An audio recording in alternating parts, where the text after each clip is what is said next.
আপনারা দেখতে পাচ্ছেন সমিতি দ্বারা প্রতারিত হাজার হাজার গ্রাহক এই মুহূর্তে মাদারগঞ্জ উপজেলা পরিষদ ঘেরাও করে রেখেছেন।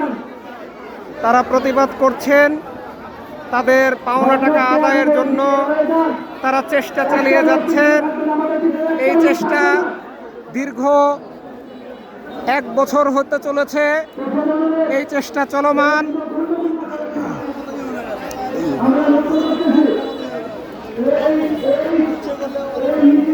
আপনারা দেখতে পাচ্ছেন মানুষ কিভাবে প্রতিবাদী হয়ে উঠেছে।